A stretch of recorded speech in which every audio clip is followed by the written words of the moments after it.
আমি আমারে অ্যালার্ম দাও না, আমারে ধরো। হ্যাঁ, এই যে ফ্রেম এদিকে ধরো, ক্যামেরা চালানো শিয়ে নিয়ে এদিকে দাও, পিছনে ধরো। ওটা দরকার নাই, নিউজ করতে গেলে জান না অনেক কিছু রিস্ক নিতে হয়, দাও না, আগুনের ভিতরে চলে যেতে হয়। এই যে এদিক ধরো। হ্যাঁ, তোমার যে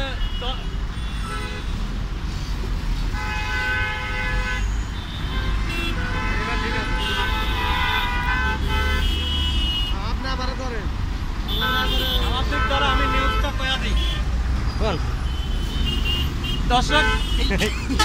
দর্শক বুঝতে পারতেছেন কি অবস্থায় নিউজটা কানেকশন করতেছে। আসলে ভিডিও ক্রিয়েট করতে গেলে অনেক কিছু ত্যাগ করতে হয়, কারণ এখন যে দু একটা বাস দেখা যাচ্ছে এইগুলা এই যে গাবতলী যে গরুর হাট বসে এই পর্যন্তই শেষ। এরপরে থেকে সাভার, পাটুরিয়া বা আরিচা ঘাট পর্যন্ত কোনো বাস বা গণপরিবহন নেই। যদি যায় সবাই ব্যক্তিগতভাবে এখান থেকে গাড়ি নিয়ে তারপর যেতে হচ্ছে, কারণ গাবতলী থেকে অনেকে মাইক্রো ভাড়া করে নিয়ে ঘাটে যাচ্ছে। তো সবাই যেভাবেই আসেন প্রস্তুতি নিয়ে আসেন এবং আশা করি ব্যক্তিগত গাড়ি নিয়ে যাবেন, নাহলে এরকম দুর্ভোগ প্রবাহিত হবে। তো সাথে থাকুন, সকল আপডেট দেখার জন্য চ্যানেলটি সাবস্ক্রাইব করে রাখুন।